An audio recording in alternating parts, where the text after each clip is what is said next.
ಇಷ್ಟು ದಿನ ಕಾಯಿಸಿ ಕೊನೆಗೂ ಬಿಟ್ಟರಪ್ಪ ಚಾಂಪಿಯನ್ ಟ್ರೋಫಿ ಸ್ಕ್ವಾಡ್ನ. ನಮಸ್ಕಾರಗಳು ಸ್ನೇಹಿತರೆ, ಟಾಪ್ ಕ್ರಿಕೆಟಿಂಗ್ ಅಪ್ಡೇಟ್ಗೆ ತಮಗೆಲ್ಲರಿಗೂ ಪ್ರೀತಿಯ ಸ್ವಾಗತ.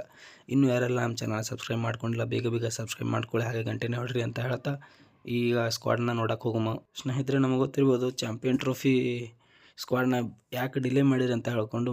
ಡಿಲೇ ಮಾಡೋಕೆ ಮೇನ್ ಕಾರಣ ಅಂದರೆ ವಿಜಯ್ ಹಜಾರೆ ಟ್ರೋಫಿ ನಡೆಯತ್ತೈತಿ, ಕೆಲವೊಂದಿಷ್ಟು ಪ್ಲೇಯರ್ಗಳು ಅದಾವ ಅಂತ ಹೇಳ್ಕೊಂಡು ಡಿಲೇ ಮಾಡಿದರು. ಬಟ್ ಈಗ ವಿಜಯ್ ಹಜಾರೆ ಟ್ರೋಫಿ ಆಡುವಂಥ ಕೆಲವೊಂದಿಷ್ಟು ಪ್ಲೇಯರ್ಗೆ ಒಂಥರ ಮನಸ್ಸಿಗೆ ನೋವನ್ನು ಉಂಟು ಮಾಡ್ಯಾರ. ಯಾಕಂದ್ರೆ ಅವ್ರನ್ನ ಸೆಲೆಕ್ಟ್ ಮಾಡಿಲ್ಲ ಇವರು. ಹಾಗೆ ಬಿಟ್ಟಿದ್ರೆ ಪರವಾಗಿದ್ದಿಲ್ಲ, ಒಂದಿಷ್ಟು ಆಸೆಯನ್ನು ಹುಟ್ಟಿಸಿ ಇನ್ನು ಬಿಟ್ಬಿಟ್ಟಿದ್ದಾರೆ. ನೋಡೋಣ ಮುಂದೆ ಏನಾಗುತ್ತೆ ಅಂತ. ಯಾರಾದರೂ ಇಂಜುರಿ ಆದರೆ ಬರ್ಬೋದು ಅಂತ ಹೇಳ್ಕೊಂಡು ನೋಡೋಣ. ಸ್ಕ್ವಾಡ್ಗೆ ಹೋಗೋಣ. ಸ್ನೇಹಿತರೆ, ನಮ್ಗೆ ಗೊತ್ತಿರ್ಬೋದು ಟೀಮ್ ಇಂಡಿಯಾವನ್ನು ಲೀಡ್ ಮಾಡ್ತಿರೋದು ರೋಹಿತ್ ಶರ್ಮಾ ಅವರು, ಯಾವಾಗಲೂ ಕ್ಯಾಪ್ಟನ್ ಅವರೇ. ಇನ್ನು ವೈಸ್ ಕ್ಯಾಪ್ಟನ್ ವಿಚಾರಕ್ಕೆ ಬರ್ತಾರೆ, ಶುಭಮನ್ ಗಿಲ್ ಅವರು ವೈಸ್ ಕ್ಯಾಪ್ಟನ್ ಆಗಿರ್ತಾರೆ.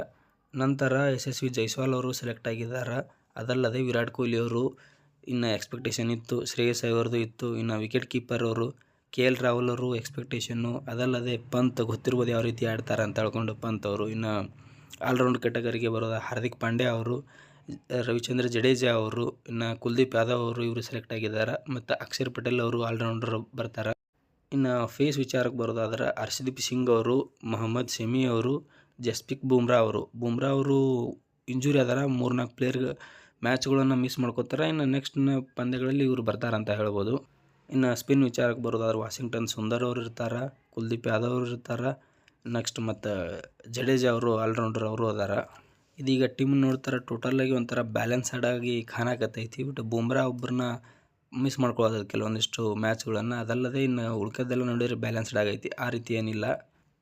ಓಪನರ್ ಆಗಿ ಒಂದು ಸೈಡ್ ರೋಹಿತ್ ಶರ್ಮಾ ಅವರು ಇರ್ತಾರೆ, ಇನ್ನೊಂದು ಸೈಡ್ ಯಾರು ಬರ್ತಾರೆ ಅಂತ ನೋಡೋಣ. ಬಟ್ ಈಗ ಶುಭಮ್ ಗಿಲ್ನ ವೈಸ್ ಕ್ಯಾಪ್ಟನ್ ಮಾಡಿರೋ ನಂತರ ಅವ್ರನ್ನ ಸ್ಕ್ವಾಡಲ್ಲಿ ಕಂಪಲ್ಸರಿಯಾಗಿ ಆಡಿಸಲೇಬೇಕು. ನೋಡೋಣ ಗಿಲ್ ಅವರು ಆಡ್ತಾರೋ, ಯಶಸ್ವಿ ಜೈಸ್ವಾಲ್ ಆಡ್ತಾರೋ, ಇಲ್ಲ ಜೈಸ್ವಾಲ್ ಅವ್ರಿಗೆ ಆಡಿಸಿ ಗಿಲ್ ಅವರು ಇನ್ನು ಕೆಳಕ್ರಮಾಂಕದಲ್ಲಿ ಬರ್ತಾರೋ ಏನೋ ಕಾದು ನೋಡ್ಬೇಕಾಗೈತಿ ಏನಂತ ಹೇಳ್ಕೊಂಡು. ಇನ್ನು ಶಮಿ ಅವ್ರ ಬಗ್ಗೆ ಹೇಳೋದಾದರೆ, ಇವರು ಲಾಸ್ಟಲ್ಲಿ ಆಡಿದ್ದು 2023 ODI ವರ್ಲ್ಡ್ ಕಪ್ ಆಡಿದರು. ಇದೀಗ ಚಾಂಪಿಯನ್ ಟ್ರೋಫಿ ಆಡ್ತಾರ. ಇಂಜುರಿಯಿಂದ ಹೊರಗೆ ಉಳಿದಿದ್ರು ಅವರು. ಈಗ ರಿಕವರಿಯಾಗಿ ಬಂದಾರೆ, ಯಾವ ರೀತಿ ಆಡ್ತಾರೆ ಅಂತ ಹೇಳ್ಕೊಂಡು ನೋಡಬೇಕಾಗೈತಿ. ಇದಾಗಿತ್ತು ಸ್ನೇಹಿತರೆ ಚಾಂಪಿಯನ್ ಟ್ರೋಫಿಯ ಫುಲ್ ಸ್ಕ್ವಾಡ್. ನಿಮ್ಮ ಅನಿಸಿಕೆ ಏನಂತ ಹೇಳಿ ಕಮೆಂಟ್ ಮಾಡಿ. ನನಗಂತೂ ವಿಜಯ್ ಹಜಾರೆ ಟ್ರೋಫಿಯನ್ನು ವೇಟ್ ಮಾಡಿಸಿ ಇದು ಮಾಡಿದ್ದು ನನಗದೊಂದು ಸ್ವಲ್ಪ ಬೇಜಾರೈತಿ. ನೋಡೋಣ ಮುಂದೆ ಏನಾಗುತ್ತೆ ಅಂತ ಹೇಳ್ಕೊಂಡು.